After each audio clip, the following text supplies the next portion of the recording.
창세기 강의 169번째 시간으로서 또 하나의 영적 계승자로 축복받은 유다의 삶과 그가 받은 영광이란 제목으로 함께 말씀의 은혜를 나누기를 원합니다. 야곱의 유언의 가장 중요한 것은 요셉과 유다의 축복 선언입니다. 다른 사람들보다 이 두 사람의 선언을 합친 게 더 많아요, 양이. 제가 영적인 세계에는 빈익빈 부익부가 있다라고 말씀을 드렸습니다. 평균화를 시킨다, 이거 아니에요. 천국에는 공산주의 아닙니다. 공산주의 아니에요. 그러니까 우리는 천국의 모형으로 이 땅에 살아가잖아요. 이 땅에 공산주의를 이루는 것은 하나님의 뜻과 역행합니다. 결국에 우리는 천국에 있는 모습을 바라보며 그대로 살아가야 되는 건데, 그런데 그것을 하나님께서는 누구에게 빼앗느냐? 그렇지 않아요. 오늘은 자수성가의 대표적 타자 유다를 우리가 살펴볼 겁니다. 요셉은 자수성가가 아니라 이미 있는 복을 받아서 이것을 더 확장시켜서 더 멋진 사람이 되었다, 그렇게 볼 수가 있죠. 그래서 야곱이 가지고 있는 장자권을 둘에게 주는 거예요. 둘에게. 하나는 요셉, 하나는 유다죠. 장자권을 둘에 줍니다. 그래서 요셉만이 장자권을 갖는 게 아니라 유다가 장자권을 갖고 있어요. 사실은 요셉은 이 땅의 물질적인 장자권이라 한다면 유다는 영적인 장자권, 하늘의 장자권을 가지고 있는 사람이에요. 그래서 이 두 가지가 쌍두마차로 가는 것입니다. 그래서 교회의 역사를 보더라도 이스라엘의 역사 있고 교회의 역사 있는 두 가지 쌍두마차가 같이 가는, 하나님 백성은 두 가지가 같이 가는 거죠. 그래서 우리는 이 두 가지를 다 잘해야 됩니다. 목회를 하는 데 있어서도 두 종류의 방향이 있어요. 하나는 부인 목회가 있어요. 부인 목회. 하나는 개척 목회가 있습니다. 부인 목회라는 것은 기존의 교회에 부임해서 목회를 하는 거예요. 부인 목회가 좋겠어요? 개척 목회가 좋겠어요? 여러분들은 별로 생각을 안 해보셔가지고, 우리 성도님들은 생각을 안 해봤겠죠. 목회자들은 생각을 하는 거예요. 제가 광나루에서 공부를 하게 될 때에 300명의 한 반이 300명이에요. 두 반을 합쳐서 300명. 한 학년이 두 반이 합쳐서 300명인데 그 300명 가운데에 개척하면 성공할 수 있는 사람이 누구냐 이렇게 해가지고 60대 이상이 늦게 이제 목회를 시작한 사람이 있어요. 부름을 받아가지고. 그런데 한미래라고 얘기를 하는데 그 한미래 소속 목사님들이, 아니 이제 전사님들이 이렇게 다 우리 동기 중에서 10명 정도 개척하면 성공할 수 있어요. 그 중에 제가 이름이 들어갔었어요. 저는 개척에 확 맞는 것 같죠? 그러지 않나요? 저는 부인 목회도 잘했을 것 같은데, 제가 이 사람을 함부로 하지 않아요. 어른들도 함부로 하지 않아요. 저는 그 어른들의 공을 잘 알기 때문에, 그리고 어른들하고 항상 지내왔기 때문에 그 어른들 함부로 하지 않아요. 그래서 그분들도 그렇게 저를 이제 생각을 했겠죠. 근데 한 번쯤은 부인 목회도 해봤으면, 저희 집사람은 부인 목회를 하기를 원했어요. 개척 목회 이건 너무 힘들다 이러잖아요. 근데 어쨌든 두 종류의 목회가 있는데 장단점이 있어요. 보니까 장단점이 있어요. 부인 목회 해가지고는 일평생에 이 마음껏 마음껏이라고 좀 이상하는데 정말 주의 말씀을 곧이곧대로 이렇게 팍 선포하기 어려워요. 눈치를 좀 봐야 되는 거예요. 눈치를. 개척 목회는 눈치를 볼 필요는 없죠. 그런데 가장 많이 눈치를 봅니다. 사실은 개척 목회가 오히려 더 눈치를 보지 아니하고 이렇게 할 수가 있는데, 대신 삶이 좀 어렵죠. 보장이 안 되니까. 살아가는 것이 보장이 안 돼요. 그래서 요즘에 개척하면 대부분의 사모님은 일터에 나가십니다. 대부분 사모님이 다 일하세요. 왜? 개척해가지고는 밥 먹기가 힘든 시대가 됐거든요. 어느 것이 좋느냐? 저는 둘 다 필요하다고 보는 입장인데 오늘은 개척 목회의 선구자 유다를 보겠습니다. 그러니까 요셉은 부인 목회예요. 아버지 때부터 아니 하늘에서 아예 안배가 되어 가지고 이 땅에 그 사명을 주어서 보낸 자다 그 말이죠. 아무도 그를 해치기가 어려워요. 죽이려고 해도 죽일 수가 없어요. 모함을 해도 모함을 당할 리가 없다고요. 왜? 하나님 안배가 있는데 하나님이 쓰시려고 아예 사람을 만들어서 보냈는데 그거 누가 건들겠어요? 못 건드는 거예요 그 사람은. 그런데 이 유다는 뭐냐? 유다는 개척 목회예요. 원래 그 양반의 안배가 뭐가 있는 게 아니에요. 그 넷째 아들입니다. 상승이라는 복 중에서 상승이 있고 축소가 있고 탈락이 있다고 그랬잖아요. 복을 우리가 복을 똑같이 받았는데도 어떤 사람은 그 위치를 상승시키는 사람이 있는가 하면 축소시키는 사람이 있는가 하면 탈락되는 사람도 있다. 제가 그렇게 말씀을 드렸잖아요. 그 중에서 이 넷째 아들이어서 이 친구는 복이 별로 없는 사람 있을 수 있었어요.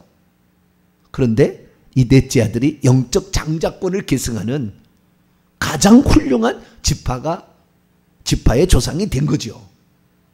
그래서 우리는 유다의 생애를 한 번쯤 이렇게 딱 짚어봐야 됩니다. 그래서 오늘은 유다의 지파, 내일은 베냐민 지파를 할 거예요. 베냐민. 남유다 왕국의 두 지파가 있잖아요. 두 지파. 아주 중요한 지파예요. 그렇기 때문에 내일은 물어뜯는 일에 관한 얘기를 좀 더 세밀하게 제가 말씀을 드리고 오늘은 유다입니다. 그 유다, 요셉과 더불어서 장자권을 가지고 있는 장자권의 쌍두마차죠. 쌍두마차, 쌍벽을 이루는 거예요. 이 둘 다가 필요한 것입니다. 하나만 필요한 게 아니라고요. 목회도 저 같은 경우는 아예 그냥 뭐 안배가 있어서 이 땅에 왔고 개척을 하는 양쪽을 제가 이제 왔다 갔다 하는 거잖아요. 그렇죠? 원래 안배가 없이 그냥 맨 땅에 헤딩해야 유다인데 그렇지 않으면 안배가 있으면서 개척을 한 거니까. 근데 뭐 그런 사명이 주님께 있었으니까 이제 그렇게 가는 것이고 그렇지 않는 이제 두 군데에 있는데 이 두 군데가 다 필요한 거예요, 사실은. 그래서 저는 맨 처음에 잘 몰랐어요. 뭘 몰랐냐면, 야, 어떻게 저 양반은 목회를 하는데 20 몇 명 갖고 왔는데 20 몇 명 갖고 이 동탄에 왔는데 몇 년 안에 그 건물을 그렇게 짓고 그 건물을 사서 수천 명의 목회를 하는가. 제가 분명히 알거든요. 20 몇 명 갖고 왔거든요. 그런데도 그런 목회를 한다고죠. 그럴 때 봤을 때 아니 왜 저렇지? 나는 하나님 앞에 나는 지금까지 성실하지 않은 적이 없었는데 내가 뭐 게을러 터진 적이 없었는데 이런 생각을 할 때가 있었다고요. 그럼 뭐요? 그의 조상들이 얼마나 기도로 얼마나 물질로 많이 심었겠어요. 그걸 지금 먹는 거라, 그걸 지금 은혜로 받은 거라고요. 그래서 그 목사님이 잘해서 그거 아니고 그걸 지금 받고 있는 거라고요. 불만 가질 필요가 없는 거예요. 불만 가질 필요가. 처음에 잘 몰랐어요, 이 사실을. 그래서 궁금증이 이렇게 있은 거예요. 궁금이 이렇게. 왜 그럴까? 근데 지금은 다 이해를 합니다. 아하, 그의 조상이 얼마나 심었고 얼마나 물을 뿌렸나, 얼마나 땀을 흘렸고 얼마나 수고했을까, 얼마나 고통의 세월, 고난의 세월을 겪으며 그 자식을 위해서 헌신했을까, 이런 거죠. 그렇기 때문에 그게 가능한 것이에요. 뿐만 아니라 그 한 목회를 위해서 온 집안 식구가 다 달라붙어 가지고 그 지원을 해줘요. 다 달라붙어 가지고. 저는 여러분들이 제 식구입니다. 할렐루야. 온라인하고 제 식구, 여기 식구가 제 식구예요. 저를 지지해주고 저를 밀어줄 사람 여러분이에요. 다른 게 없다고. 여러분이 그 가족이 되시면 돼요. 저는 좀 특별한 사명이잖아요. 그러니까 여러분들이 되시면 돼요. 이 어떤 그 내려오는 그 축복도 중요한 거예요. 그것을 비난할 필요 없고 그것은 그만큼 수고와 노력에 대해서 후손이 먹는 건데 오늘 또한 내가 어떻게 하느냐에 따라서 미래가 결정되는 거예요. 천국에 갔을 때 이제 다음 주에 제가 천국집에 대해서 얘기하겠습니다만은 천국집에 단 하나도 조상들이 물려준 것 갖고 천국집을 장만할 수 없어요.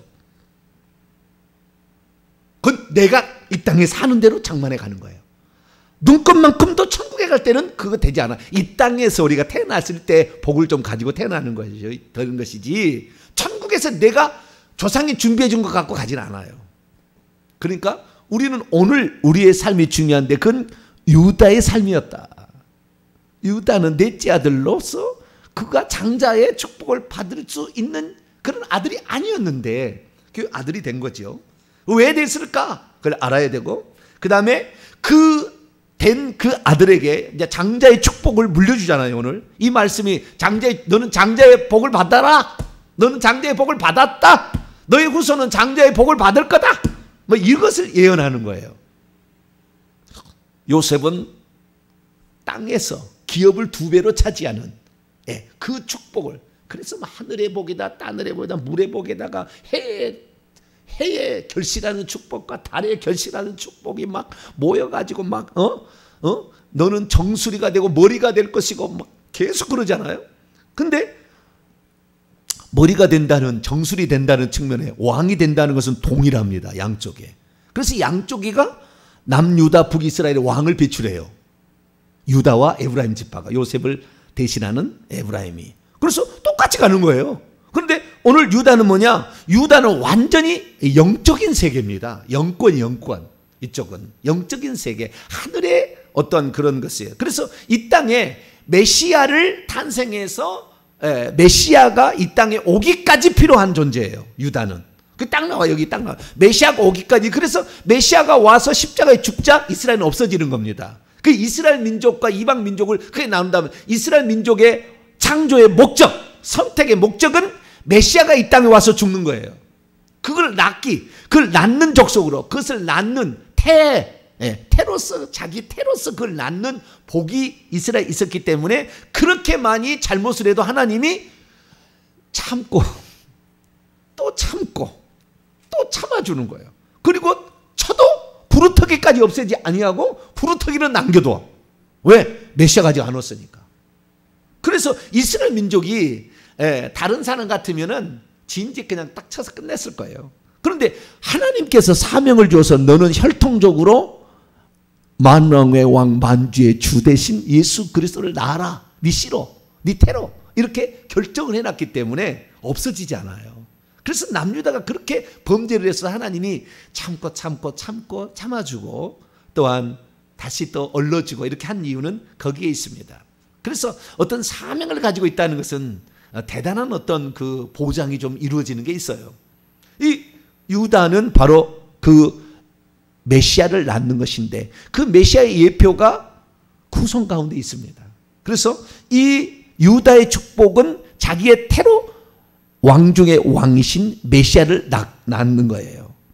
그래서 그렇게 하는 거예요. 그러니까 오늘날에 잘못 생각해가지고 어떻게 생각하냐면 이스라엘에 다시 부흥이 될 거라. 천만에 만만의 콩떡이라고. 나중에 보시라고요. 시간이 지나면 제 얘기인지 아닌지는 나중에 들어보면 보시라고요. 거기에다가 너무 많은 시간을 들일 필요 없어요. 누구든지 복음을 듣고 받아들이는 자에게 최선을 다해야지. 이미 끝났습니다. 경륜이 끝났다고요. 오늘 본 말씀에 나오지만 이 창세기 49장 10절로 이스라엘 역사는 끝났고요. 육적인 것은 조금 하나님이 그래도 조금 복을 줘서 이렇게 있을 수 있지만 그 민족이 전 세계의 영적인 주도권을 갖고 가지는 않는다 그 말이죠. 지금 전 세계 주도권은 미국하고 대한민국이에요. 영적인 주도권은. 다른 나라가 아니라고. 두 나라라고. 근데 미국은 지금 쇠퇴하고 있어요. 많이. 미국은 조상들이 하나도 예수 안 믿는 사람이 없어요. 깨끗하다니까요. 그쪽은. 그렇기 때문에 거기는 조금만 잘해도 복을 받는 것인데 이 동성애 뭐 이런 죄악들을 수용해 버리잖아요. 그러니까 무너지는 거예요. 도덕이 무너지고 삶이 무너지면 무너질 수밖에 없다고요. 미국은 지금 무너지고 있어요. 오바마 때부터 무너졌어요. 이미 무너졌습니다. 근데 이 대한민국은 그나마 그래도 아직 덜 무너진 게 있어요. 그래서 이 대한민국에 어떤 나라보다도 대한민국의 영적인 거목이 지금 다 대한민국에 있습니다. 그래서 우리 지금 이끌어가는 거예요. 유다는 이 영적인 세계에서 복을 받는, 장자의 복을 받는 그 복이에요. 어떤 복을 받았을까요? 자, 8절부터 봅니다. 유다야 너는 내 형제들의 찬송이 될지라. 우리가 29장에서도 살펴봤지만 유다를 낳잖아요. 레아가 넷째 아들로 낳았는데 그 유다라는 이름 자체가 찬양이에요. 찬송. 너는 찬송이 될 거다. 천국에 가서 우리가 영원히 할 일은 예배 드릴 때 찬송만 영원히 한다고요. 기도도 영원히 하지 않아요. 설교도 영원히 설교는 이 땅에서 끝나요. 설교도 영원히 하지 않을 일이에요. 천국에 가면 설교하는 게 없어요. 예배 드릴 때 설교가 없다고요. 네. 헌금도 이 땅에서만 할 일이에요. 이 땅에서 하는 것에 따라서 다음 세계가 준비됩니다. 그러니까 잘하셔야 돼요. 잘하셔야 돼요. 그런데 어쨌든 천국에 가면 예배에 설교도 없고 그 다음에 나중에 기도도 사라져요. 재림이 이루어지면 기도도 안 해요. 그때는 찬양만 하는 거예요. 찬양. 그분의 이름을 높여 기리는 찬양.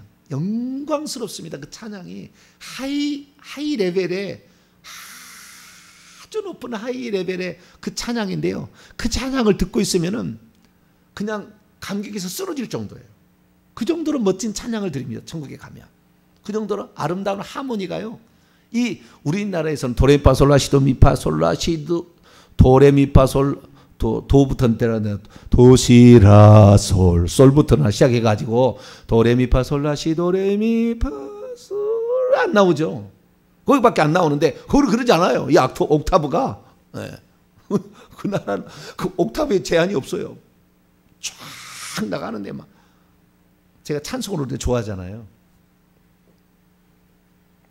찬송 음악 좋아해요. 저희 집사람도 악기를 그 집안이 악기 쪽이에요. 악기 쪽. 그 집안이 좀 있어요. 우리는 노래를 잘하는 집안 쪽이에요. 약간. 그런데 우리 딸이 보니까 절대음감이라. 기타를 우리 아들이 갖다 주는데 그냥 맞춰요. 우리는 도가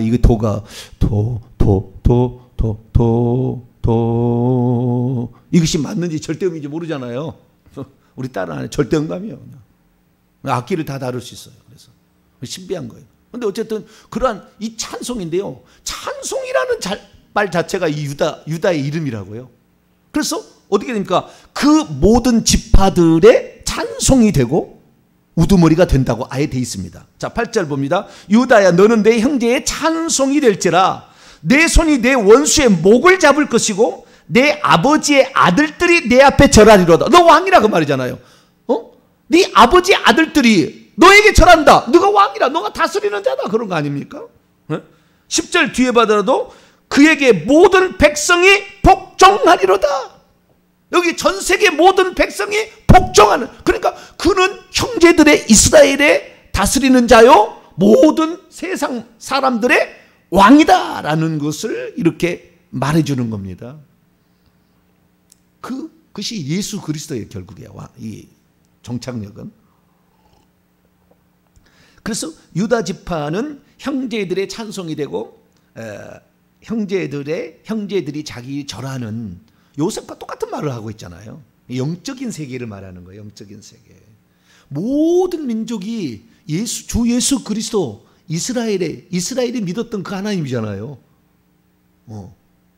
참 하나님이지만 그것을 지금 우리가 여러분 저는요 우리 국사책을 이렇게 성경 연구하듯이 연구했으면 역사 박사가 됐을 거야 아마요. 우리나라 역사 아니거든요. 이 성경 이야기가. 그런데 얼마나 이걸 많이 알고 있습니까? 맨날 연구해도 아직도 모르는 게 많아. 그런데 지금도 연구하고 있어. 우리나라 역사책을 연구했으면 대한민국 애국자 됐을 거야 아마. 이렇게 연구했다가는. 그렇잖아요. 왜 남의 나라 역사를 공부하냐 그 말이에요. 네? 그게 바로 유다가 이룬 거예요. 유다가 남겼다고 결국에. 유다하고 베냐민 남긴 거라고 이것을요. 이 성경책을 유다가 베냐민 쪽이 남긴 거라고요. 북이스라엘은 없어지고 이 땅의 물질적인 없어지는 거예요. 영원한 것은 주 예수 그리스도밖에 없어요.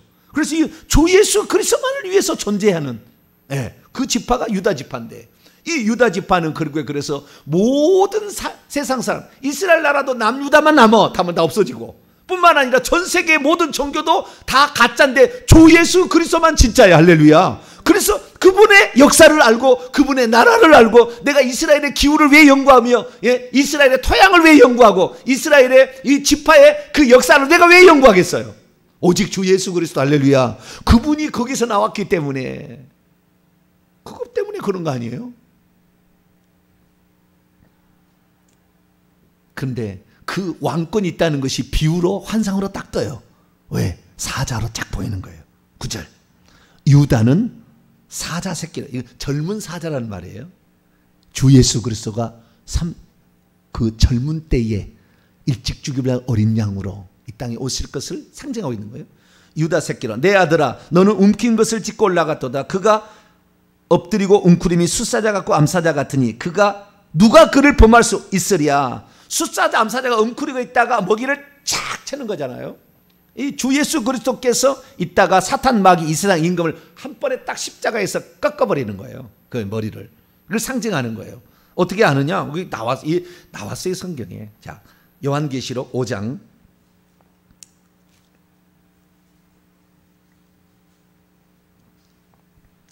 요한계시록 5장 5절입니다. 요한계시록 5장 5절입니다. 시작. 장로들 중에 한 사람이 내게 말하되 울지 말라. 유다 지파의 사자, 라이언 사자 있죠. 호랑 말고 사자. 유다 지파의 사자 다윗의 뿌리가 이겼으니 그 두루마리와 그 일곱인을 떼시리라. 그 두루마리와 일곱인이 하늘의 비밀이 기록되어 있는데 그것을 떼시기에 합당한 자가 없기로 사도 요한이 울었는데 장로 중 한 사람이 울지 말라. 유다 지파의 사자가 사자라는 것은 이 모든 맹수의 왕 아닙니까? 왕 중의 왕이요. 맹수의 왕 중의 왕. 우리나라로 치면 호랑이고 그 나라는 호랑이가 안 사니까 사자인 거예요. 아시겠죠? 네, 사자. 그래서 모든 짐승의 왕이에요. 짐승의 왕. 그래서 왕으로서 이 비유가 되는 거죠. 비유가. 환상이니까 비유로. 그래서 예수 그리스도야말로 이 땅에 오신 젊은 사자, 30살에 이렇게 쓰임받은 젊은 사자인 거죠. 그런데 그 젊은 사자가 이 사탄 마귀 귀신들을 요랑대는 거죠. 3대 시험을 통해서 이겨서 우선 1차적인 승리를 거두고 십자가를 통하여서 완전히 머리를 박살내서 지금도 지옥에 집어넣어놨다고 무적행에다가. 사탄 마귀 지금도 못 나와요. 그 쫄개만 올라와서 지금 활동하고 있는 것이지. 곧 올라옵니다. 곧. 그때 마지막 선교자 숫자 차서 주님이 재림이에요. 곧 올라올 거예요. 근데 그러면 지금까지 못 올라오고 있어. 그 십자가상에 져가지고. 그게 결정적인. 그래서 죽었다가 다시 살아난다는 얘기 그 얘기예요. 다시 올라온다 그런 것을 비유적으로 요한계시록 13장에 그 표현하고 있는 거예요. 이 예수 그리스도께서 만왕의 웅크려서 그 죽는다 이거예요. 여러분 여기에 제가 아까 유다 지파는 개척 목회의 대명사고 요셉은 부인 목회의 대명사다. 비유를 통해서 얘기했는데 정확하게 그런 얘기가 나와요. 두 장자는 둘이 있다고 했잖아요. 그 예표가 우선은 어디에서 성취가 되냐면은 우선은 갈렙을 통해서 성취가 돼요. 세 차례. 갈렙, 그 다음에 다윗이에요. 그 다음에 주 예수 그리스도입니다. 이렇게 3단계로서 이스라엘 역사의 유다 지파가 왕이고 그 다음에 쌍두마차를 이룬다는 것을 정확히 표현해 주고 있습니다. 갈렙을 잠깐 볼까요? 민수기 13장. 성경은 전체로 봐야 됩니다. 창세기만 봐서는 안 돼요.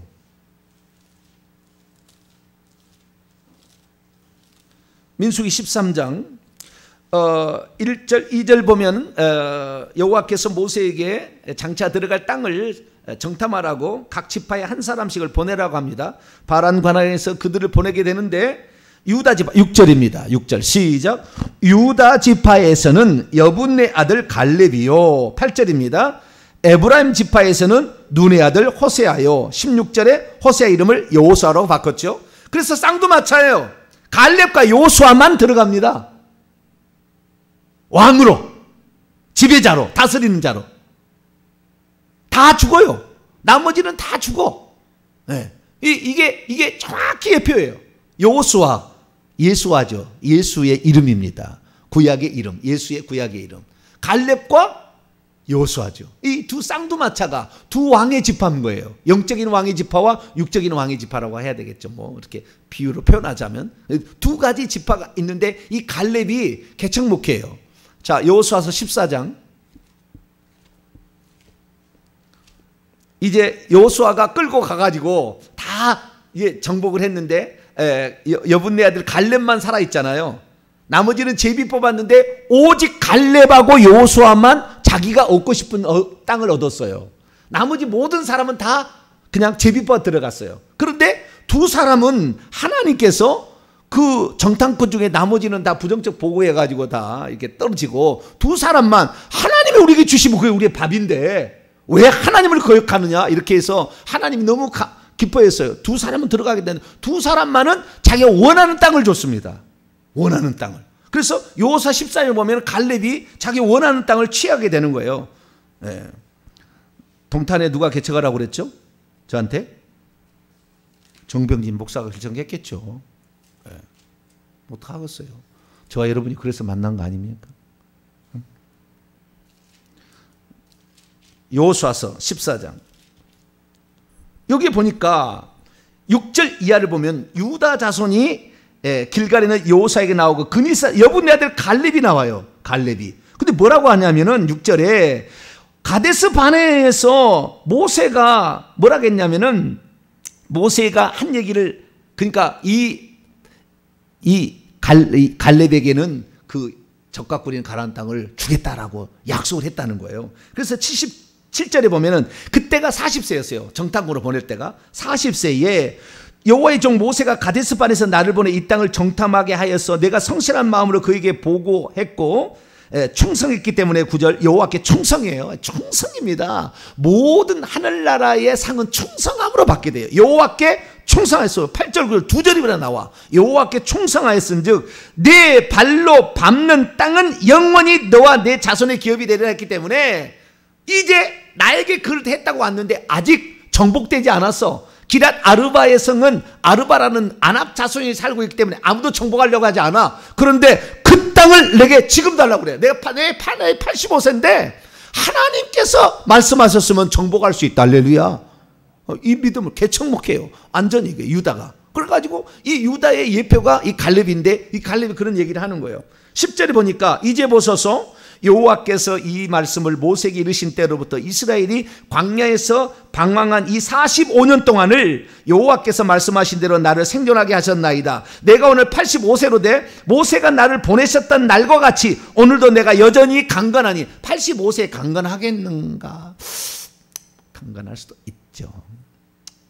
그런데 믿음을 따라서 주님은 복을 주시는 거예요. 강건하니 내 힘이 그때나 지금이나 같아서 싸움에나 출입에 감당할 수 있으니 그날에 여호와께서 말씀하신 이 산지를 지금 내게 주소서. 당신도 그날에 들으셨거니와. 여호수아 갈렙 둘을 들었잖아요. 그곳에는 아낙 사람이 있고 그 성읍들은 크고 견고할지라도 여호와께서 나와 함께 하시면 내가 여호와의 말씀대로 그들을 쫓아내리다. 그리고 쫓아냈어요. 직접 쫓아내지 않았고 아마 자기 자식들을 시켜서 했겠죠. 그런데 자오지가 그 믿음의 열정에 있어서는 이것이 바로 개척목회죠. 유다는 하늘에서 안배를 가지고 와서 이미 어떤 안배를 가지고 이 땅에 살아가지만 이 사람 없어. 그러나 없어도 주님이 말씀하시면 그것은 내 것이다. 할렐루야. 네 발로 밟는 땅은 줄 것이다.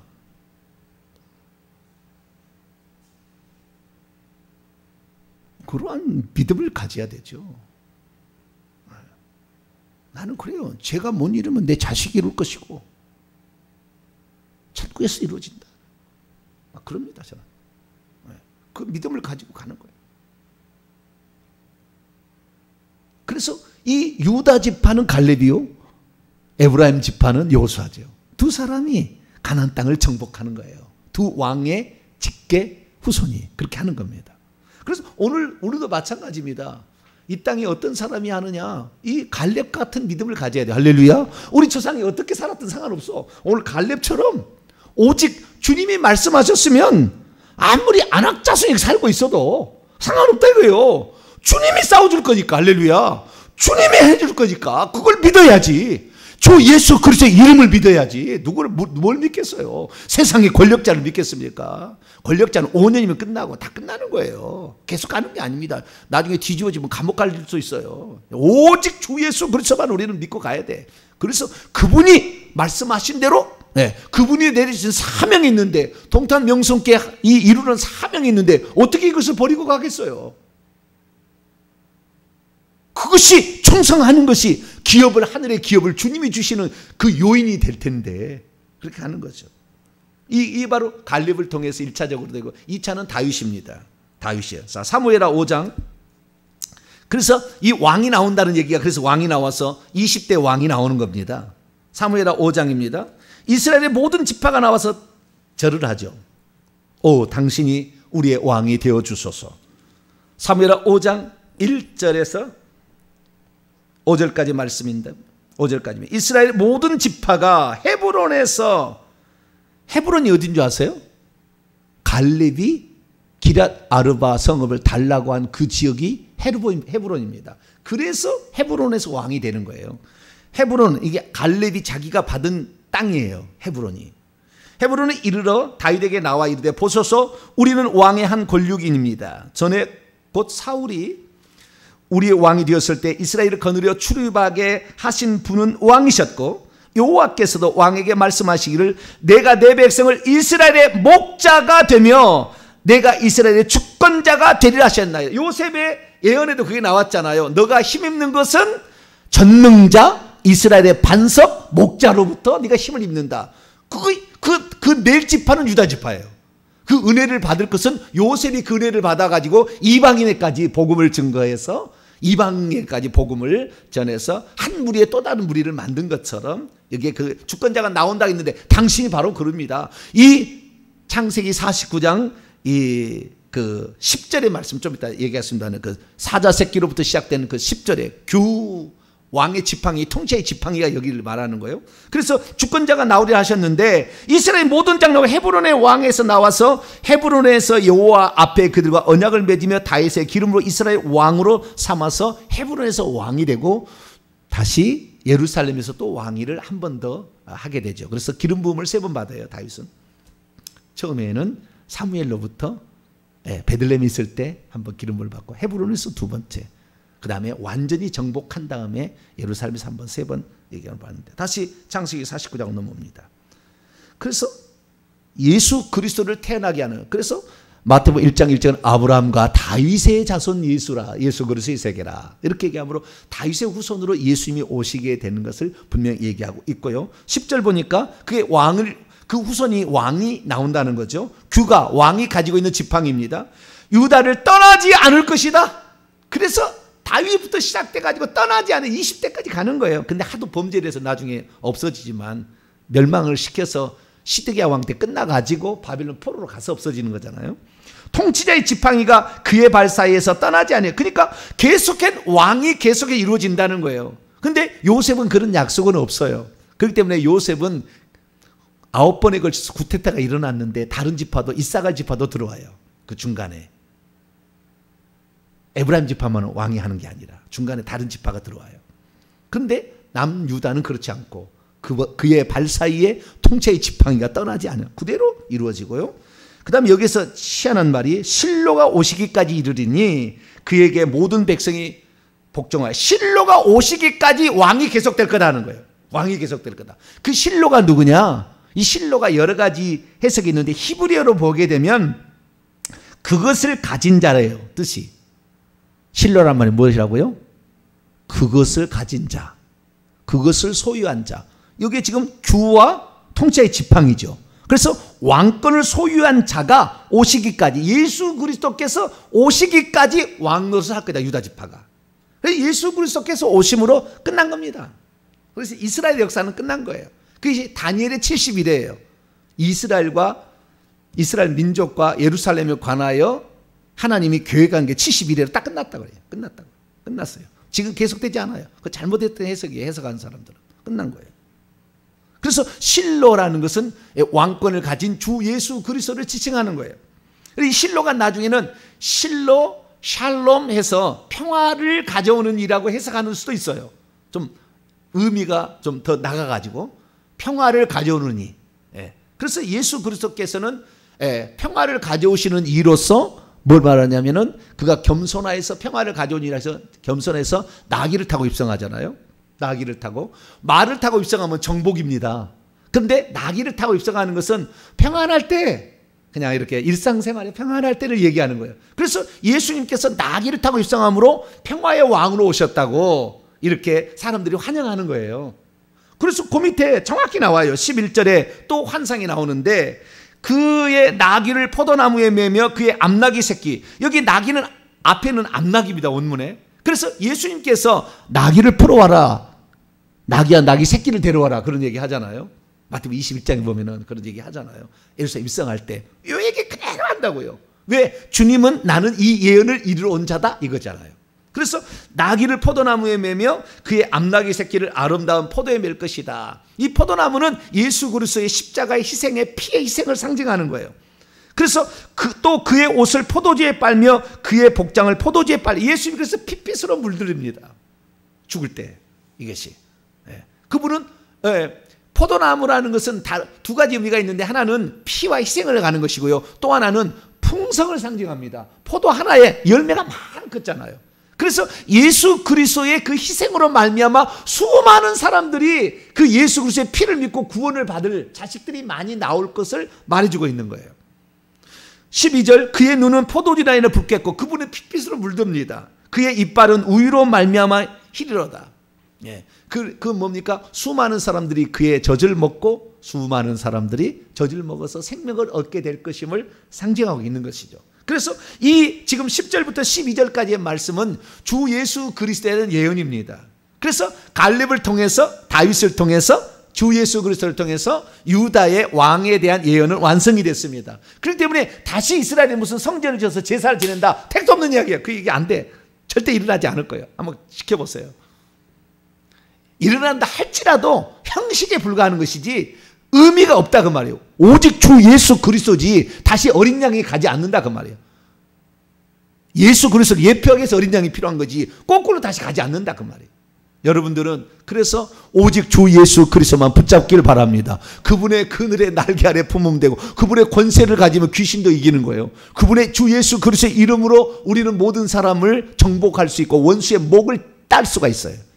그래서 우리가 귀신이 오더라도 절대 주눅질 말고 주 예수 그리스도가 나의 주인이고 내게 그 힘을 줬다. 이 악한 것을 떠나 가라고 명령을 정확히 하셔야 돼요. 그래서 우리가 이 유다 지파로 오신 주 예수 그리스도 그분만 믿고 그분을 의지하게 되기를 간절히 바랍니다. 거룩하신 하나님 감사합니다. 오늘 다 얘기는 못했지만 하나님 오늘 주신 말씀을 통하여 주 예수 그리스도의 중요성과 그분을 통하여 이루신 하나님의 계획을 들었습니다. 우리도 예수 그리스도만이 우리의 만왕왕 만주의 주되심을 믿고 그분을 의지하며 가게 도와 주옵소서. 우리 주 예수 그리스도의 이름으로 기도하옵나이다.